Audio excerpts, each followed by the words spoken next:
Before the Pirate King and the rise of the Yonko, there was one man feared by the world itself. A giant whose name echoed across the seas. They called him Edward Newgate, aka Whitebeard, the strongest man in the world. In this video, we will be diving into how strong was Prime Whitebeard.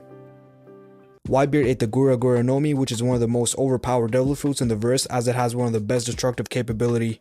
The Gura Gura no Mi is a paramecia devil fruit, which gives him the ability to create quakes or vibrations and provides the user with inhuman physical strength. Back in Marineford, he was able to tilt an entire ocean using his devil fruit ability, and Sengoku also stated that Whitebeard had the capability to destroy the entire world. Even to this day, tilting the ocean is one of the biggest feats in the entire One Piece verse. In Marineford, the Navy had to summon all the admirals and warlords in order to fight Whitebeard and his entire crew, and Whitebeard at that time was about 80 years old with stage 4 cancer. Even at that age, he was still strong enough to clash with Admiral Akainu for a while and had knocked him down for a couple chapters.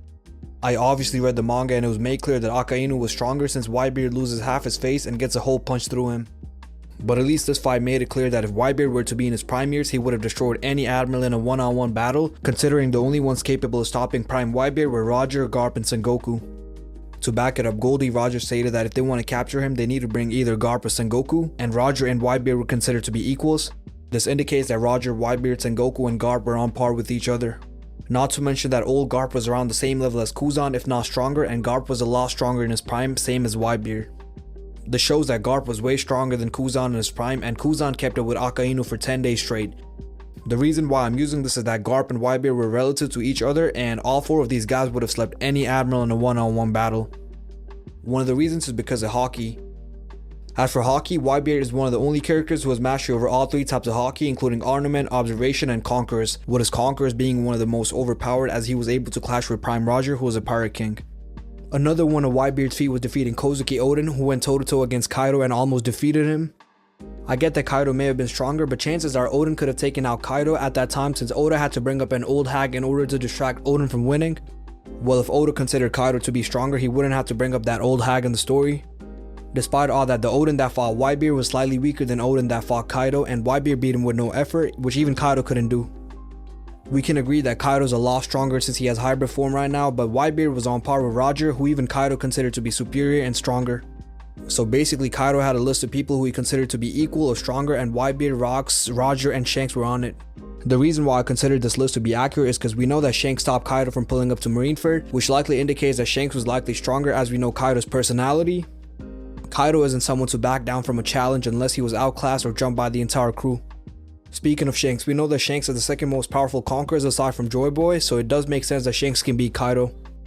Even when Ace went to meet Shanks, Ace said that he wanted to take on the most powerful man in the world, and Shanks immediately said Whitebeard. Same goes for Kaido, he wanted to show up to Marineford to take on the strongest man in the world, which is Whitebeard. Whitebeard is definitely the strongest out of the 4 OG Emperors, at least in his prime. Even at an old age, he's definitely putting up a decent fight against Shanks and Kaido or beating Big Mom quite easily. Whitebeard also wields one of the 12 supreme grade swords called the Murakumogiri, which he can combine with his haki and Quake Fruit. With that sword, he was able to stop Emperor Shanks at 85 years old, and Shanks was stated to be relative to Mihawk, who was considered to be the strongest swordsman in the entire One Piece verse. I'm not even going to dive deep into this one, but Whitebeard in his prime was easily one of the strongest characters. Since Roger couldn't beat him, Roger was equal to Garp and Sengoku. So far, aside from Joy Boy, Roxy, Zebek, or maybe Imu, nobody can beat Whitebeard in a one-on-one fight.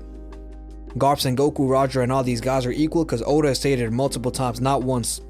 As of right now, Shanks, Blackbeard, Akainu, and Kaido can definitely give him a run for his money, but I doubt anyone's beating him in his prime. Not to mention that your bounty is also a good reflection of how strong you are, and Whitebeard never really wanted the One Piece, and the world government still put a very high bounty on him, almost as high as the Pirate King himself. Both Kaido and Big Mom, despite being monsters, were still reckless and still had a way lower bounty compared to Whitebeard. They both wanted the One Piece and had better crews and still ended up having a lower bounty compared to Whitebeard. This indicates that the world government saw Whitebeard as a bigger threat compared to Kaido, Blackbeard, Luffy, and Shanks. So yeah, in conclusion, he's definitely high Yonko to Fleet Admiral level.